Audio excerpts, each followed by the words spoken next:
What if the story you thought you knew was never the real story at all? What if the person the world believed it understood, laughed with, voted for, quoted in interviews, was carrying a secret so heavy that the only place he felt safe leaving it was under his own bed? But before we continue, please subscribe and turn on the notification bell for updates. And what if the only person who ever found it was his youngest daughter? For decades, Rob Reiner's name meant certainty, familiarity, stability. A man who stood firmly in public, with opinions, principles, and a voice that never seemed to shake.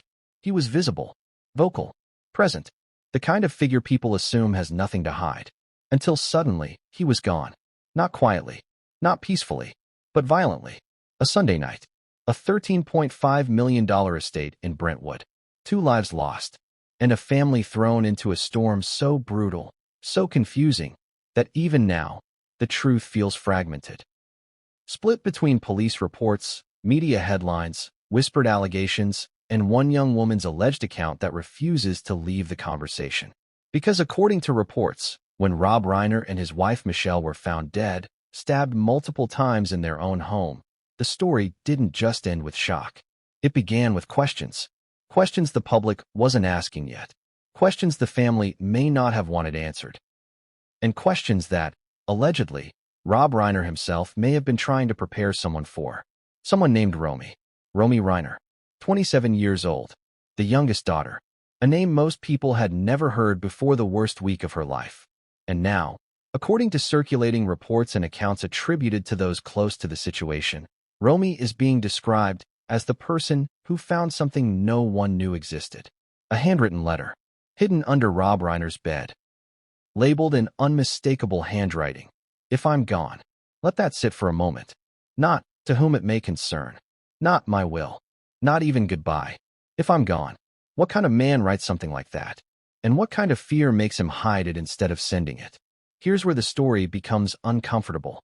Because the letter, according to reports, wasn't addressed to a lawyer, or a colleague, or a public figure. It was allegedly addressed to Romy, his youngest child. The one least visible. The one no one was watching. And the letter was never mailed. No stamp. No postmark. No record it ever existed. Until after his death. Which raises a question no one seems able to answer. If Rob Reiner believed something might happen to him, why didn't he tell anyone while he was alive? Or did he? This is where timelines blur. Where certainty dissolves. Where the story fractures into competing versions of events. Because in the immediate aftermath of the killings, reports began to circulate that Romy had not only discovered the bodies, but had allegedly told police something else. Something chilling. That there was a dangerous family member. Someone who should be considered a suspect. Those words, dangerous family member, land differently when spoken by a stranger. But when they're allegedly spoken by a daughter, inside her own home, on the night her parents are found dead, that changes everything. Or at least it should. Yet for days, much of the public conversation barely acknowledged her. The focus shifted quickly. An arrest was made.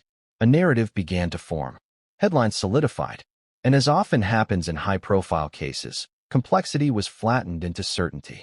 But stories like this are never that simple. And the people who live inside them know that better than anyone. According to accounts attributed to Romy, the fear didn't begin on Sunday night. It didn't start with police lights or sirens or reporters camped outside iron gates. It started earlier, much earlier, and it may have started with a man the world thought it understood, quietly doing something that contradicts everything we thought we knew about him, writing a letter in secret, hiding it, and leaving it behind like a breadcrumb trail for someone he believed would eventually need it. Why Romy? That question alone opens another door. Why the youngest? Why not the child with the most public presence? Why not the one closest to power, or influence, or legal authority? Why choose the person least likely to be believed? Because here's the truth about families, especially famous ones. Silence is currency. Reputation is armor. And the people who see the most often speak the least. Romy Reiner grew up adjacent to fame, but not consumed by it. She wasn't the loudest voice in the room. She wasn't a headline fixture. And that may be exactly why, according to reports, she noticed things others didn't. The small changes, the unease, the things that didn't get said at dinner, the moments that feel insignificant until it's too late. And when the bodies were found, and the official cause of death was listed as multiple sharp force injuries, and the manner of death ruled a homicide. Those small moments may have rushed back all at once. Memory does that. Trauma unlocks doors the mind keeps closed for years. Suddenly, patterns appear. Conversations replay. Silence grows louder. And then there was the letter. Still under the bed. Still sealed. Still never sent. Think about that. If the letter truly existed, it survived housekeepers, renovations, years of daily life. It stayed hidden in a place most people never look unless they're searching for something or cleaning up after something terrible has already happened. Which leads to another unsettling question. Was Romy meant to find it only after he was gone? Because if so, that means Rob Reiner may have believed that saying the truth out loud while alive was more dangerous than leaving it behind in ink. That's not paranoia. That's fear. But fear of what? Or who? At this point in the story, everything feels suspended between what is known and what is only alleged. Police statements, media leaks, family silence, anonymous sources, and one daughter, reportedly stepping forward, saying something that cuts through all of it. To this day, nobody knew this about Rob Reiner. If that statement is accurate, it suggests a man who lived two realities at once. The public one, polished and confident, and a private one, cautious enough to write a letter he never intended to send. As we move forward, every section of this story will force us to confront uncomfortable contradictions. Why some voices are amplified, while others are ignored. Why warning signs are often dismissed until tragedy confirms them. And why the people who speak up first are sometimes the last ones anyone listens to. This is not a story about assigning guilt. It's a story about silence. About what families protect. About what they fear. And about what happens when the truth is hidden so well that it only emerges after blood has already been spilled. And here's the most unsettling part of all. According to those familiar with Romy's account, the letter under the bed wasn't a goodbye. It wasn't sentimental. It wasn't reflective. It was specific. And if what she claims is accurate, it may explain why, on the worst night of her life, she didn't just grieve. She warned. But what exactly did she say to police? And why did that warning seem to disappear from the public narrative almost as quickly as it appeared? Because what came next didn't just complicate the story. It redirected it entirely. Sunday night. Ordinary for most. Ordinary until it wasn't. The sun had set over Brentwood, painting the sky in dusky oranges and muted purples, the kind of quiet that makes a wealthy neighborhood seem almost unreal. Expensive cars parked in driveways, fountains trickling in manicured gardens, the scent of dinner cooking somewhere behind closed doors. From the outside, nothing seemed out of place. Nothing hinted at what was about to unfold. Inside the Reiner estate, however, ordinary had quietly cracked. Reports indicate that Rob Reiner, 78, and his wife Michelle, 70, were discovered lifeless in their home, victims of multiple sharp force injuries. The manner of death, homicide. The brutality, according to police sources, was sudden and shocking. The details, intentionally vague in most media reports for legal and ethical reasons, painted a scene of chaos that only intensified as the hours passed. The first question anyone asks in moments like these is always the same. How could this happen here? How could something so violent occur in a place that had been safe for decades? The Reiners were not strangers to fame, to public attention, or to the kind of scrutiny that comes with celebrity status. Yet nothing in the public record had prepared anyone for this. And the fact that it allegedly fell to Romy Reiner, the youngest daughter, to discover the scene adds a layer of personal devastation few could imagine. Imagine walking into the home where you grew up, the home where family meals, birthdays, and quiet Sunday mornings were routine. And in that familiar space, encountering something so horrendous that your mind cannot immediately process it. That was, according to reports, Romy's experience. She reportedly found her parents' bodies, a moment that is both surreal and horrifying, and one that is only intensified by the intimate knowledge of her family and their routines. But the discovery itself was only the beginning. According to sources, Romy did not simply react with shock. She reportedly told authorities about a dangerous family member who should be a suspect, a phrase that carries immense weight in any investigation. The implications are staggering. A daughter not only processing grief but also articulating suspicion, offering insight that could redirect the focus of a criminal investigation. It raises questions about what she knew, when she knew it, and whether warning signs were evident before that fateful night. Police procedures in such cases are meticulous, especially when the family is prominent. Officers would have secured the scene, gathered preliminary statements, and begun piecing together timelines. Yet, even with official processes in place, the human element remains unpredictable. How does one speak clearly under such trauma?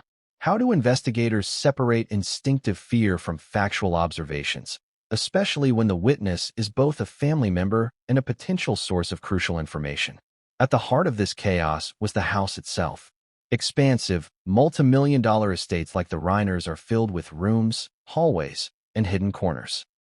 Each space has a history, and in that history lies the potential for secrets, some innocuous, some profound. According to reports, it was under Rob Reiner's bed that Romy allegedly found a sealed handwritten letter marked, "If I'm gone." The act of discovering a hidden document in that setting carries an eerie symbolism. Private fears exposed, a father's unspoken words revealed to the youngest daughter, and a timeline of communication that never materialized in life. Letters have always held power. Unlike conversations, they capture thought unfiltered, permanent, and tangible. But a letter never sent carries an additional weight. It suggests intention withheld, communication postponed, and perhaps even anticipation of tragedy. In this context, the letter becomes more than a piece of paper. It becomes a symbol of a man's private world intersecting with a public nightmare. And for Romy, it was both a revelation and a burden. A glimpse into a reality she had not known, and a responsibility thrust upon her before grief had even fully taken hold. Reports indicate that the letter, addressed to Romy herself, contained content that was deeply personal, a warning rather than a farewell. The phrasing, the concealment, and the timing all suggest deliberation. Why would Rob Reiner choose this moment, and this medium, to communicate with his daughter? What circumstances made it impossible to speak openly while alive? These questions linger, unanswered, because the narrative has been interrupted by events that are, at once, intensely private and publicly scrutinized. The broader context of this night cannot be ignored. The Reiners were found on Sunday, December 14th, according to reports. The date itself is mundane, yet it marks the pivot from normalcy to calamity. Days prior, the household had likely been indistinguishable from any other. Meals prepared, routines followed, minor arguments, laughter echoing through halls. The sudden eruption of violence transforms the ordinary into the extraordinary, and retrospectively, every detail is scrutinized. Who left the house when? Who noticed what? What minor incident now seems portentous in hindsight? Media coverage of the event further complicates the narrative. Initial reports focused on the brutality of the killings and the immediate arrest of the son, Nick Reiner, 32, in connection with the deaths. Headlines emphasized the shock value, the staggering wealth of the estate, and the tragedy of a family torn apart. Yet amid these headlines, the figure of Romy, the one who allegedly discovered the letter and the bodies, remained largely in the shadows. A silent witness whose account could provide context or clarification, yet whose voice is filtered through layers of reporting. This raises a question for the audience. How often do we ignore those standing quietly at the edges of a story, only to realize later that they hold the key to understanding? In Romy's case, her position as the youngest daughter, her comparative invisibility in media coverage, and her alleged proximity to hidden truths position her uniquely. She is both observer and participant, a witness to tragedy and a bearer of secrets, navigating a labyrinth of grief, suspicion, and familial loyalty. Trauma, especially sudden and violent trauma, has a way of distorting time. Minutes can stretch into hours, and events that seem immediate can echo backward into memories. For Romy, encountering the bodies, processing her emotions, and then confronting a letter whose existence she may not have anticipated creates a psychological pressure that is difficult to measure. Each decision, whom to call first, what to tell authorities, what to withhold, carries consequences that extend far beyond the immediate moment.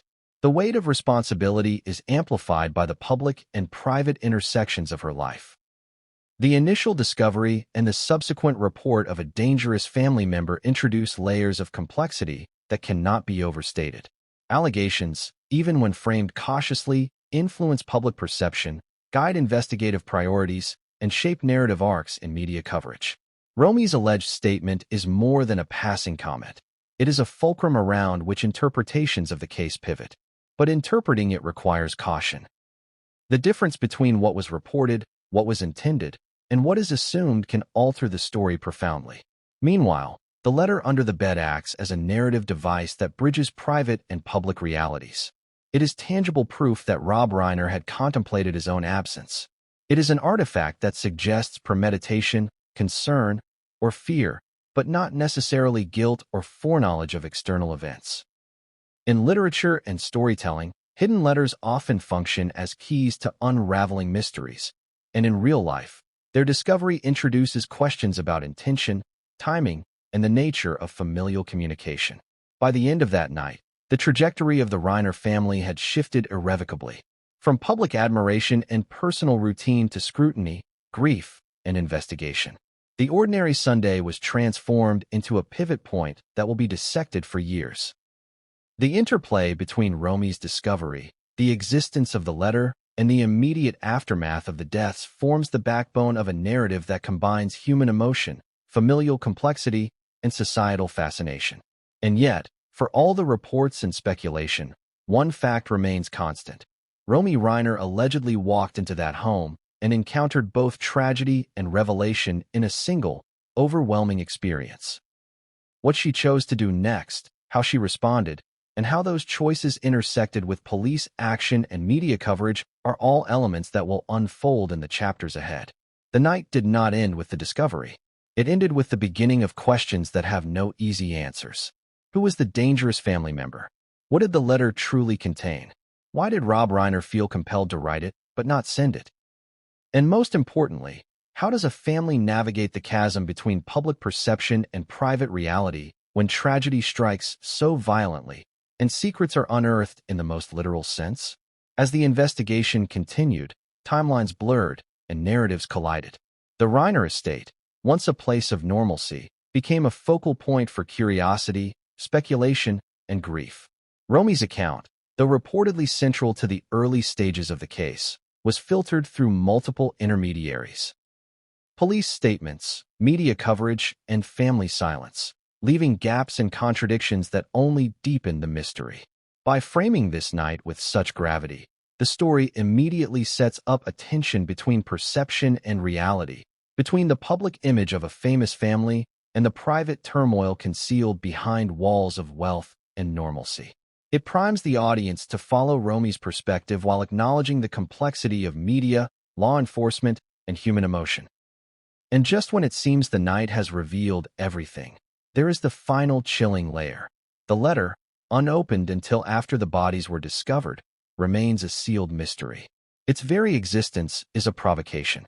It challenges assumptions about what was known, what could have been prevented, and what responsibility is borne by those who discover secrets after it's too late.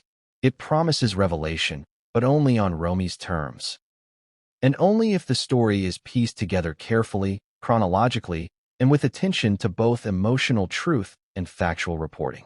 And here we pause, because the events of that night are only the opening act.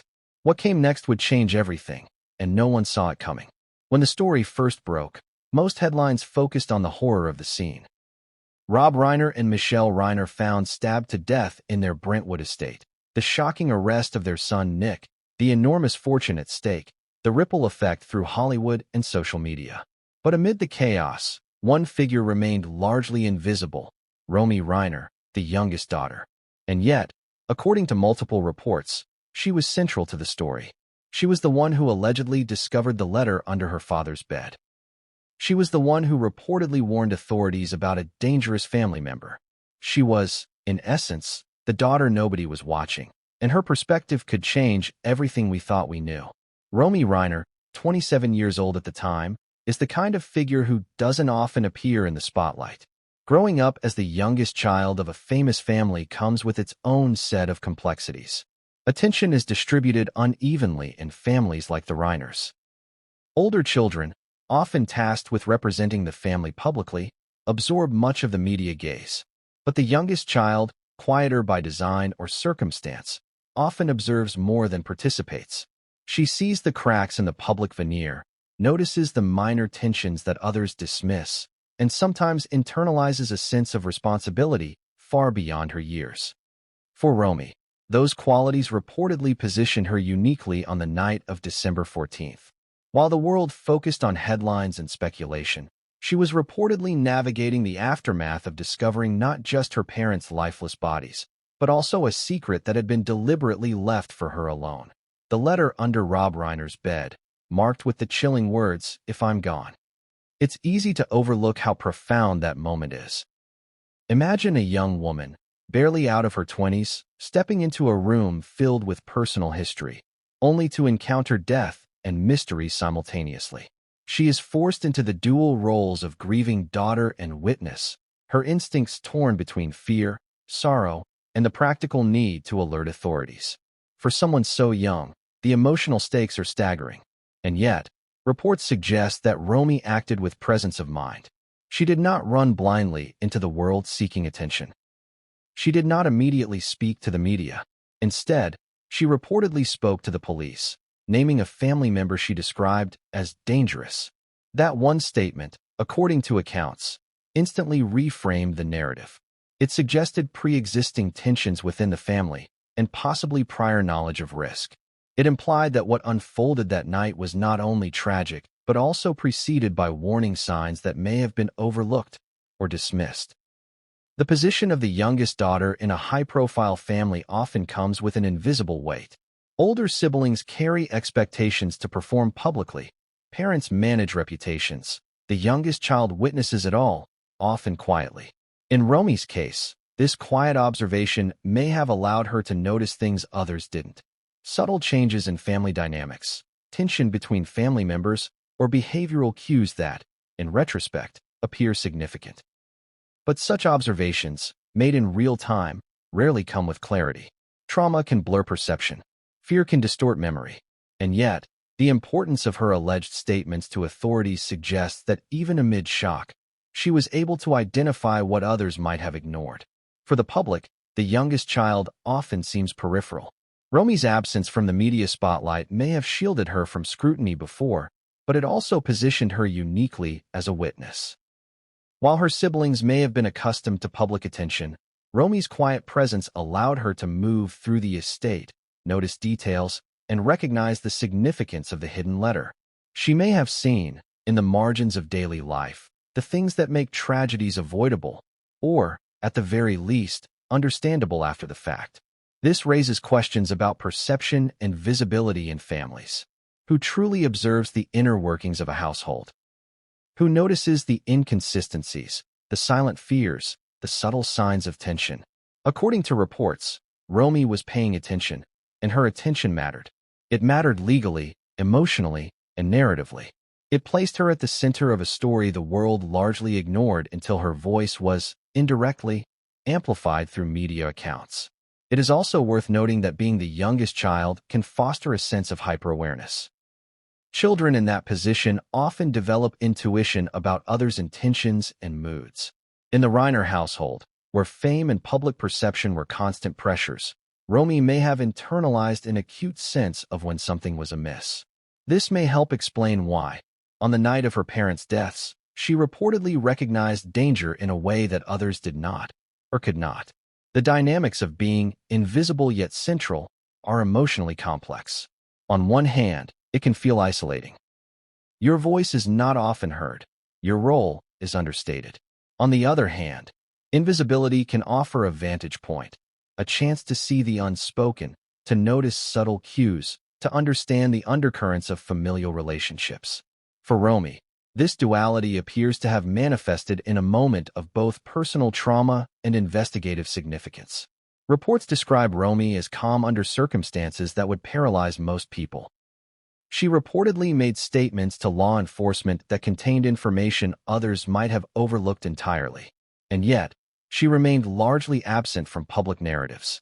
Media coverage of the tragedy emphasized the more sensational elements: the arrest, the murder scene, the wealth, and the celebrity connections, while her role as witness and observer was relegated to passing mentions. This underscores an important theme. In high-profile tragedies, the voices of those least expected to intervene often carry the most critical insights. Romy's alleged observations and her handling of the letter under her father's bed exemplify this. Her ability to notice and articulate danger, even amid intense grief, adds layers of complexity to the unfolding story. It also challenges the audience to reconsider assumptions about who holds knowledge, who notices threats, and who is capable of action in moments of crisis. At this point, the narrative begins to take on a dual nature: the public narrative versus the private, hidden story. Headlines focus on arrests, procedural details, and sensational speculation. Behind the headlines, however, lies the intimate, harrowing account of a young woman who not only discovered her parents' deaths, but also uncovered a secret they had kept from the world, a secret specifically intended for her. The contrast between the world's perception and her lived reality creates dramatic tension that runs throughout the story. And then there is the matter of the letter itself. Hidden under the bed, marked with the words, "If I'm gone." It is both a literal and symbolic artifact. Literally, it represents something Rob Reiner intended for Romy alone. Symbolically, it embodies the tension between what is seen and what is hidden, between the public figure and the private man, between the family known to the world and the family known only to those who live inside it. Romy's experience is a reminder that even in the most tragic of circumstances, perspective matters. The youngest child, the one often overlooked, may carry insights that no one else possesses. The observer who seems peripheral can, in moments of crisis, become central. And the choices made in those moments, the decisions to speak, to act, to protect, or to reveal, can shape not only the investigation but the narrative for years to come. For viewers, there is also an emotional dimension. Romy's story invites reflection on empathy, courage, and the difficult position of navigating grief while simultaneously performing a role imposed by circumstance. How would anyone respond in her situation? How do you reconcile shock, sorrow, and duty when the boundaries between personal loss and public scrutiny blur? These questions linger because they have no simple answers, and because Romy's account, as reported, presents a rare glimpse into a human response rarely captured in sensational headlines. By the end of that night, Romy Reiner had reportedly done more than grieve. She had observed, interpreted, and acted. She had uncovered a hidden artifact of her father's fears and intentions. And she had spoken up about potential threats that might otherwise have gone unnoticed. In doing so, she moved from the periphery to the center of a story that continues to captivate and confound both the public and those directly involved. And yet, for all her actions, the world remained largely unaware. The youngest daughter, quiet, observant, and previously invisible, carried a burden that was both intimate and extraordinary. Her presence at the center of this tragedy, and her role in uncovering the hidden letter, forms the foundation for everything that follows in this story. It sets the stage for revelations, contradictions, and questions that cannot be ignored. As the night concluded and the investigation began, Romy's perspective, what she saw, what she discovered, and what she reported, would prove pivotal. It also serves as a reminder that sometimes the most crucial voices are not the loudest, the most famous, or the most visible. Sometimes they are the ones standing quietly at the edge, observing, noticing, and acting when the world is too distracted to see. And here, we leave the chapter with a question. If the youngest, quietest daughter holds a key to understanding the events of that night, what else might she know? What secrets remain hidden? And what will be revealed next as we move deeper into the story? Because what comes after observation, after discovery, and after shock is a confrontation with truths that are far more complex and far more disturbing than anyone could have anticipated. The phrase itself is almost cinematic, a dangerous family member. Short, sharp, ominous. Yet, in the context of the Reiner family tragedy, it reportedly carries extraordinary weight. According to multiple accounts circulating in the media, it was Romy Reiner, the youngest daughter, who allegedly uttered these words to police on the night of December 14th, after discovering her parents' bodies. It is a statement that seems at once intuitive and terrifying. Intuitive because it signals awareness, foresight, and attentiveness. Terrifying because it implicates someone within the family, someone presumably trusted, in the shadow of a violent crime. But what does it truly mean to describe a family member as dangerous? The word dangerous implies risk, threat, harm, but it is context-dependent. Dangerous in what way? Emotionally? Physically? Legally? And how does one discern such danger in the intimate world of a household, where relationships are layered with love, tension, expectation, and history? For Romy, making that statement reportedly required incredible composure. Witnessing the aftermath of a violent death is disorienting enough. To then articulate a suspicion about someone close to you, especially under the scrutiny of law enforcement, demands both clarity and courage. According to reports, her words were not idle speculation. They were taken seriously enough to be recorded in early police reports, suggesting that investigators considered her observations potentially consequential to the unfolding case. It is important to understand the gravity of what this means within a family dynamic. Allegations, or even suspicions, directed toward a relative have long-term implications. They ripple through relationships, inform decisions, and shape perceptions. And when they are spoken in the immediate aftermath of trauma, they carry the combined weight of grief and immediacy. The family, once private, is now part of a public narrative, and those words, uttered in fear, in sorrow, in shock, cannot be retracted. Reports indicate that Romy's use of the term dangerous was not elaborated in detail to the public. We do not know precisely what behaviors or incidents prompted her to speak in such terms, and it is critical to remember that reporting on these statements is filtered through multiple sources. Nonetheless, the implication alone alters the lens through which we view the tragedy. We are forced to consider that the danger, if it existed, was internal, within the household, within the family unit. And that reality is far more psychologically complex than the simple narrative of a violent crime committed by an external actor. There is also the temporal dimension to consider. Romy did not make this statement in a vacuum. She had lived in this environment for years, observing the rhythms, interactions, and moods of her family. Children, particularly the youngest in a high-profile household, often become acute observers, noticing patterns that are imperceptible to others. According to reports, Romy's awareness may have extended beyond ordinary familial perception, allowing her to identify risk or tension that others overlooked or chose to ignore. The timing of her statement adds another layer. Speaking of danger immediately after discovering a violent crime positions Romy as both a witness and a potential informant. Police officers arriving at the scene are trained to collect immediate observations while memories are fresh. In this context, Romy's words may have influenced the initial direction of the investigation, guiding attention toward family dynamics that might otherwise have been sidelined.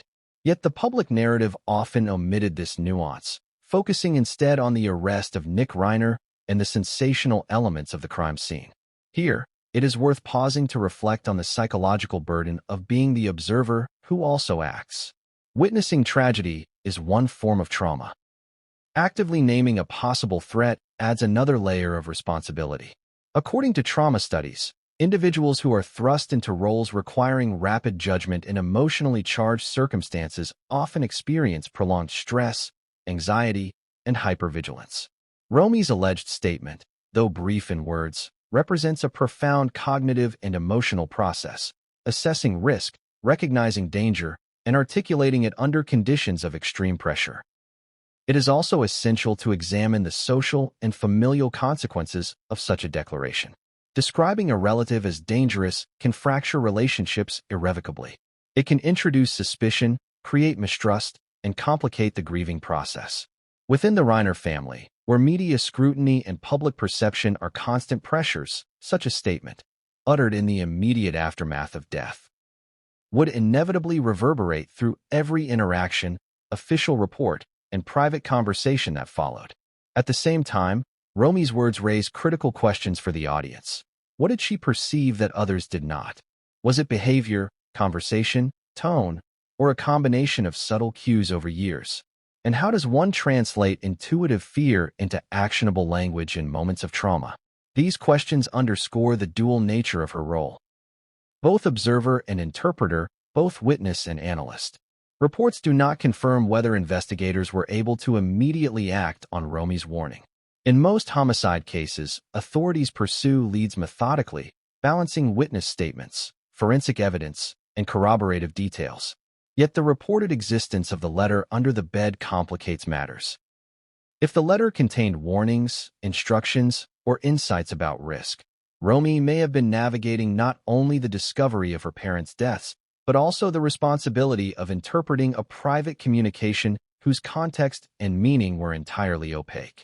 Here, the narrative tension escalates.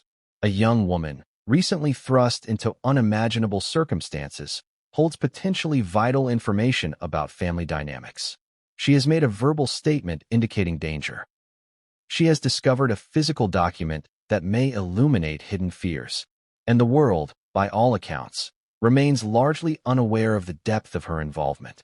This creates an intense contrast. Public perception focused on sensational headlines, and private reality filled with nuance, insight, and emotional complexity. The emotional stakes are equally profound. To accuse or suspect a family member of danger is not simply a legal or investigative act. It is a moral and psychological one.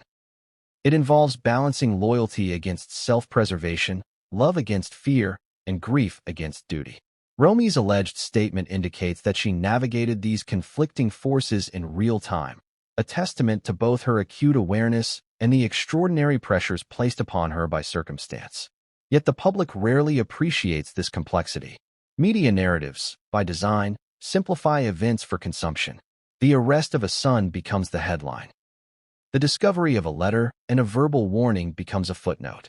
But those footnotes are where the true human drama resides.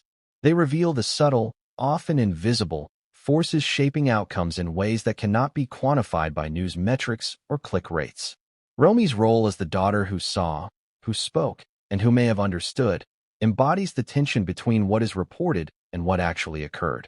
There is also a lingering question about the nature of danger itself. Was it immediate? Potential? Emotional? Behavioral? And how does one communicate the nuances of internal family risk to authorities trained to respond to external, observable threats? According to reports, Romy's words may have functioned as both alert and interpretation, a signal that something was seriously amiss, even if the details were not fully articulable at the time. The chapter concludes with a reflection on timing and consequence. Romy's statement, combined with the discovery of the letter, sets up a chain of events that will reverberate through the investigation, through public perception, and through the emotional lives of those involved. Her words are a bridge between private knowledge and public investigation, between instinct and evidence, between grief and action. And yet, for all the clarity in her observation, the story remains unresolved. Who was the dangerous family member? What behavior or history prompted Romy's statement? And how does this factor into the broader puzzle of the Reiner family tragedy? These questions linger like shadows over the estate, waiting to be explored in the chapters that follow. Because what Romy identified, and what she reportedly communicated to authorities, was not just a warning about one night. It was a revelation about the hidden currents in a family, the quiet dangers that can exist behind closed doors, and the extraordinary burden placed on the youngest daughter, the one nobody was watching. And just when it seems the weight of this reality could not grow heavier, there remains one last element. The letter itself, still sealed, still mysterious, and still waiting to reveal truths that could reshape everything. What it contained, and why Rob Reiner chose to hide it, remains one of the central mysteries of this story. The Brentwood estate was more than a house. It was a symbol, a sanctuary, and, as the events of December 14th tragically proved, a stage for a family's most intimate secrets to collide with public scrutiny. Nestled in one of Los Angeles's wealthiest neighborhoods, the property spanned acres of meticulously manicured lawns, hedges trimmed to perfection, and multiple buildings that reflected both luxury and privacy. From the outside, it radiated tranquility, a place designed to shield its occupants from the chaos of the world. But as we have come to understand, appearances can be deceiving. Walking through the estate is, in imagination or reconstruction, an exercise in contrasts. The grand entrance, polished floors, and elegant furnishings suggest order and control. Each room reflects not only wealth, but also personality. Framed photographs of family moments, personal mementos, awards, and books reveal the layers of a life lived in both public and private spheres. Yet in a home like this, the very features that protect can also conceal. Hallways can hide tension, rooms can contain unspoken arguments, and closed doors can obscure the dynamics of power, fear, and familial complexity. For Romy, growing up in this environment meant navigating both luxury and expectation. She was, reportedly, the youngest child in a household where the rhythms of life were heavily influenced by public perception.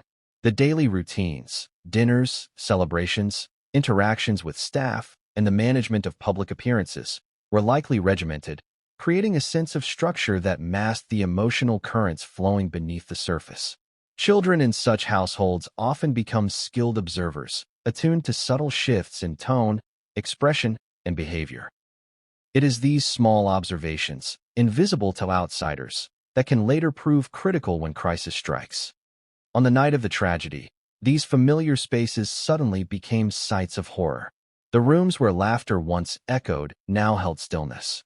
The hallways where conversations once flowed became corridors of silence. And in the bedroom where Rob Reiner allegedly hid a handwritten letter under his bed, the ordinary transformed into the extraordinary. A personal sanctuary, a place where privacy and trust intersected, became the epicenter of both grief and revelation. The estate's layout may also have influenced the events of that night. Multiple buildings, ghost houses, and separate wings allow for both independence and isolation. According to reports, Nick Reiner, the son, lived in the guest house, physically close yet separate from the main residence. This proximity, juxtaposed with the distance, creates a dynamic that is difficult to measure in ordinary circumstances but becomes profoundly relevant in moments of crisis. Patterns of movement, access points, and daily routines, all mundane details, take on heightened significance when a violent event occurs within a family compound.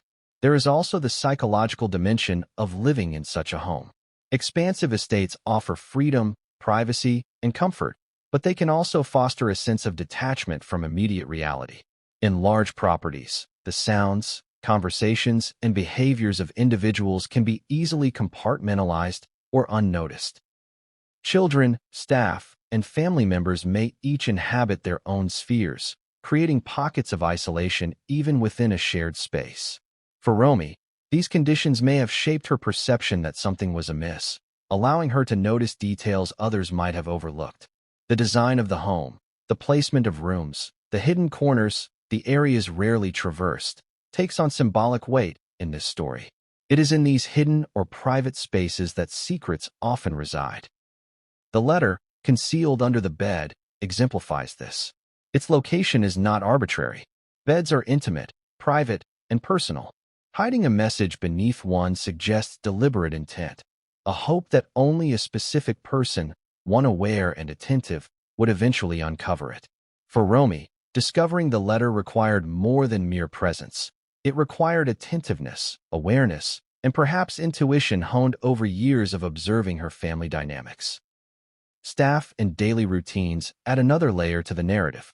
In high-profile households, daily life is often managed by a network of employees who handle cleaning, maintenance, and household management. While these individuals provide stability and efficiency, their presence can also act as both a buffer and a barrier. They witness patterns, yet they may not see the emotional undercurrents. They may maintain order without questioning tension. For Romy, the presence of staff likely created both security and isolation. Security in their oversight, isolation in her understanding that certain dynamics were hers alone to witness. Beyond the physical structure, the estate was a repository of family history. Photographs, letters, and personal items reflected decades of shared experiences.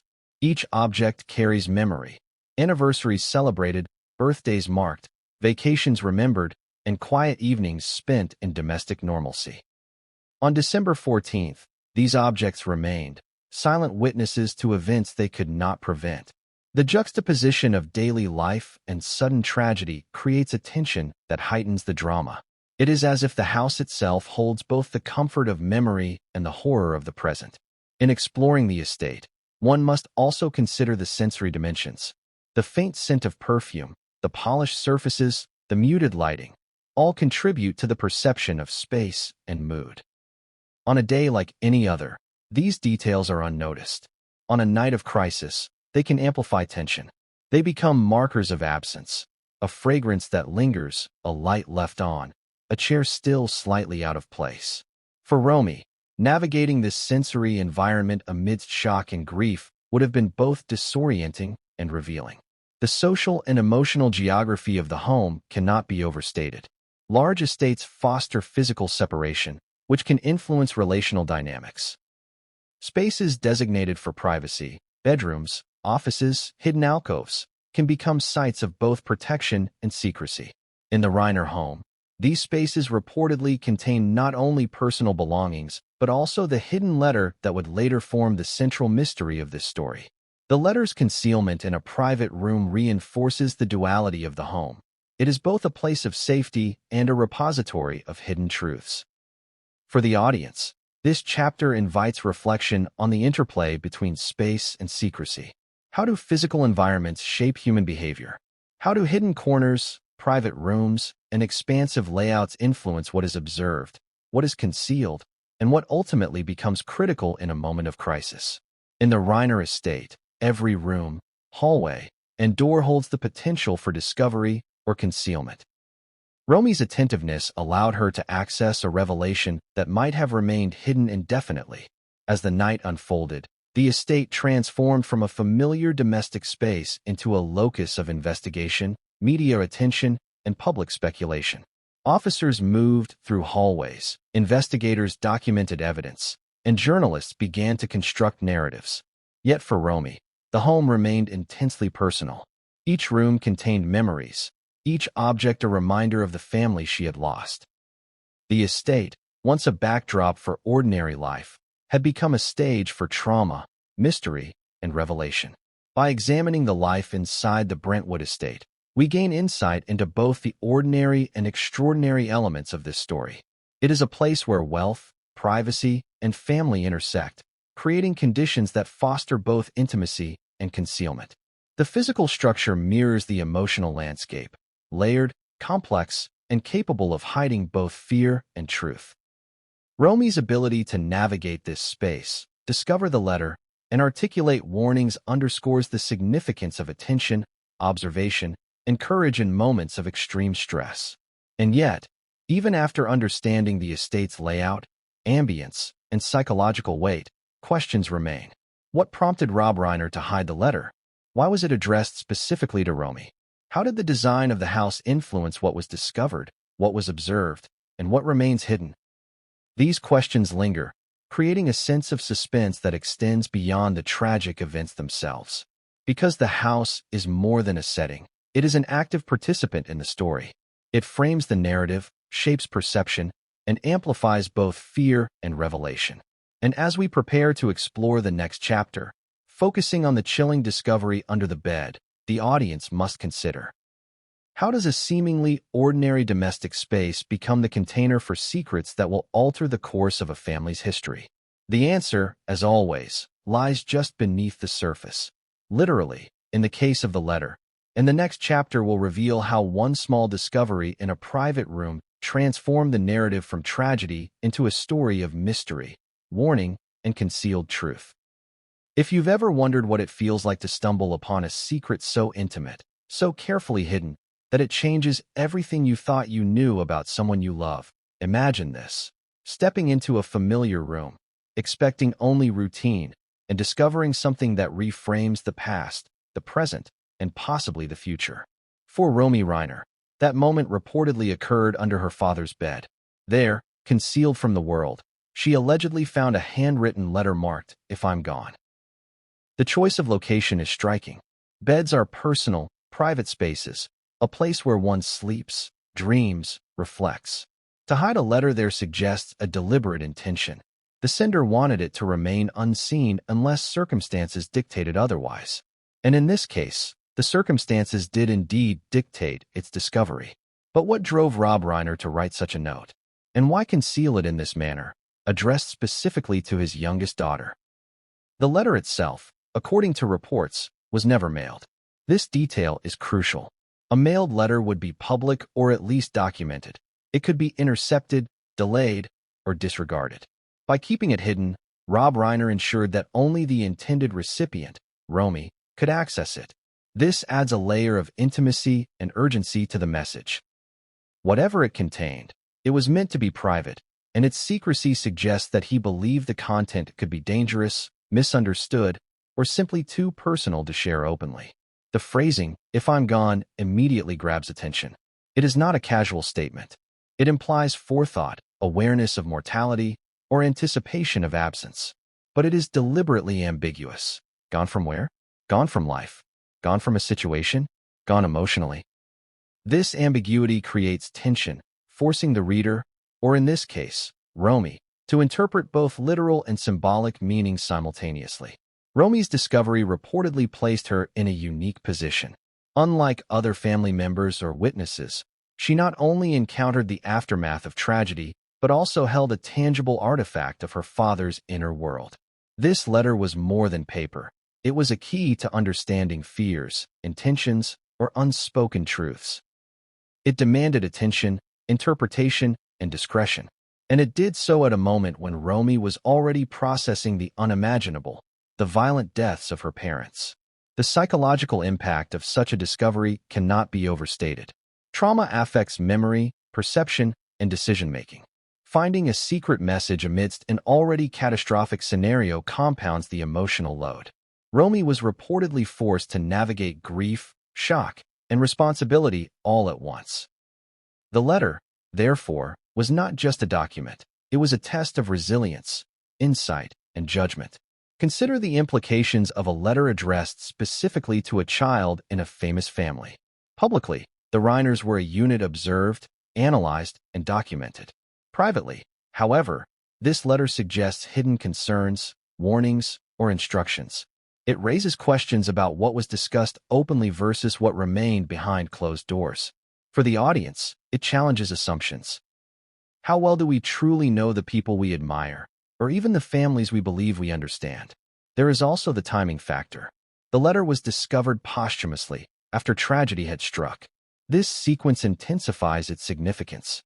Had it been found earlier, it might have served as a warning, possibly altering the chain of events. Its delayed discovery transforms it into a symbol of lost opportunity, a tangible what-if embedded in family history. The content of the letter, according to those familiar with Romy's account, reportedly hinted at dangers or concerns she may not have been fully aware of until that moment. It is described as specific rather than general, suggesting that Rob Reiner had concerns that were actionable or at least informative. The secrecy of the letter, coupled with its targeted delivery, creates a tension between protection and revelation. He sought to shield her while simultaneously empowering her with knowledge. Moreover, the letter functions narratively as a bridge between past and present. It contains elements of foresight, linking events that may have been predictable to the shocking outcomes that occurred. For Romy, this meant reconciling what she found with what she had already observed in family dynamics. For investigators, it posed questions about motive, intent, and the flow of information within the household. And for the public, it introduced a layer of human complexity often missing from sensational reporting. The act of discovery also speaks to Romy's attentiveness and observational skills. Not everyone would check under a bed, especially during a moment of intense emotional turmoil. Yet she reportedly did, uncovering the letter and immediately grasping its potential significance. This detail highlights a recurring theme in the story. The youngest daughter, often overlooked, proves to be the most perceptive, capable of identifying critical elements others might miss. It is also important to consider the symbolic weight of the letter. Physical artifacts and tragedies often take on meanings beyond their literal content. A letter hidden under a bed becomes a metaphor for unspoken truths, concealed fears, and the intersection of privacy and revelation.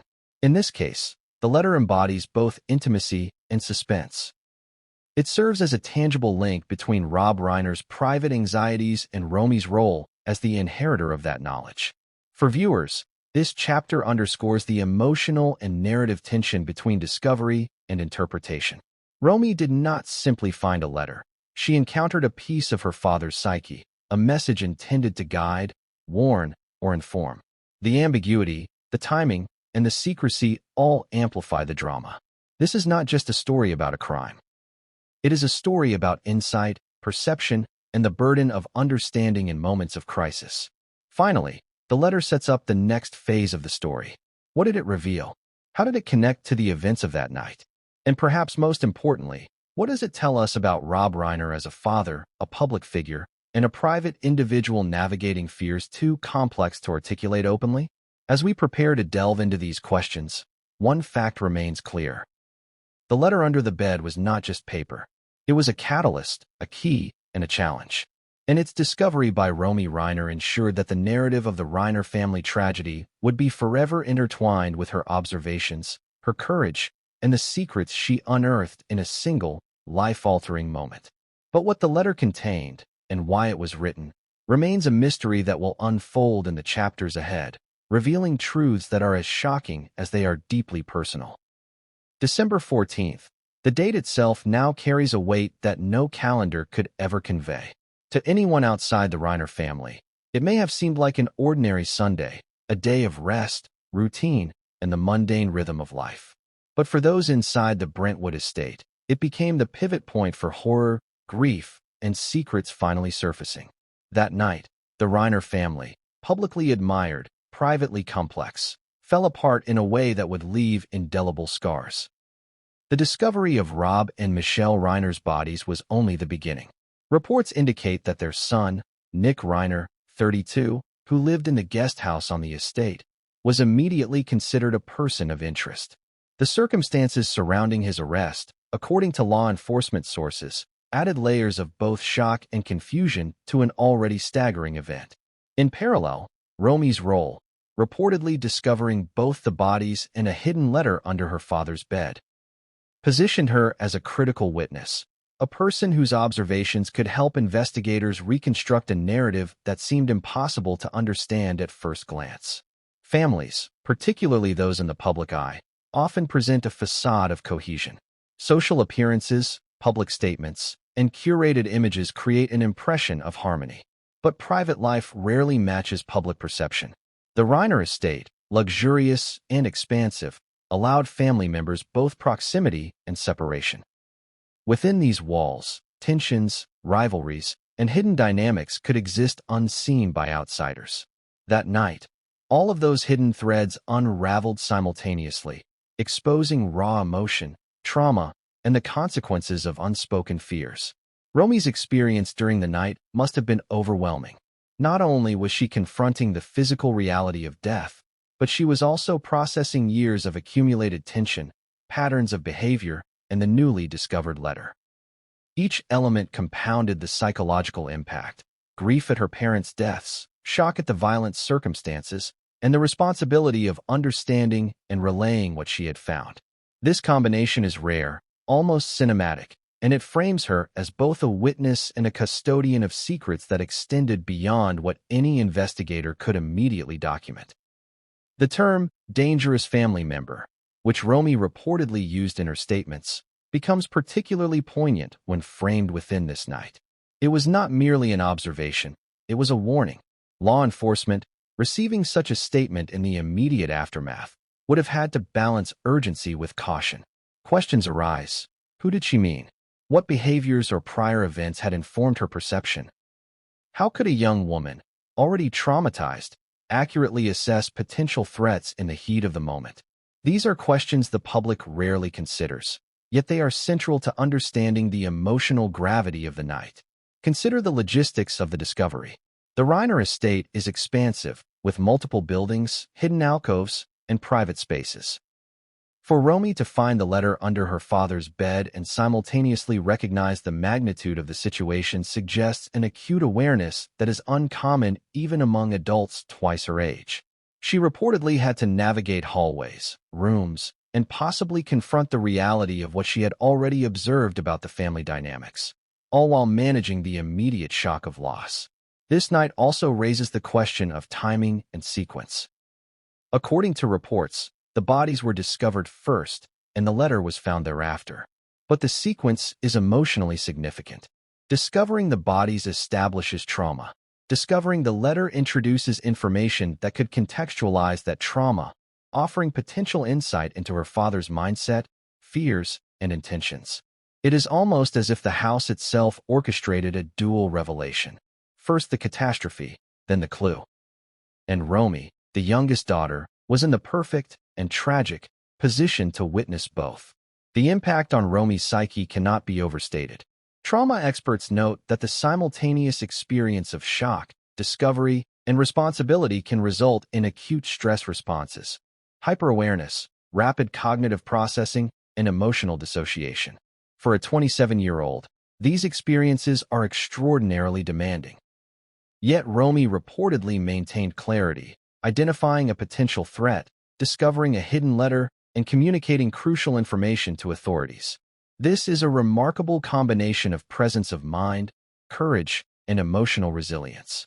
Beyond individual psychology, the family dynamics themselves were fracturing.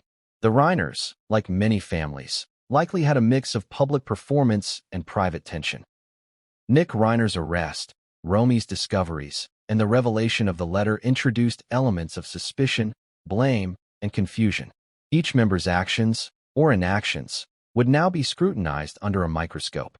Family histories, sibling relationships, and parental patterns all become relevant, forming a complex tapestry that investigators and the public alike attempt to decode.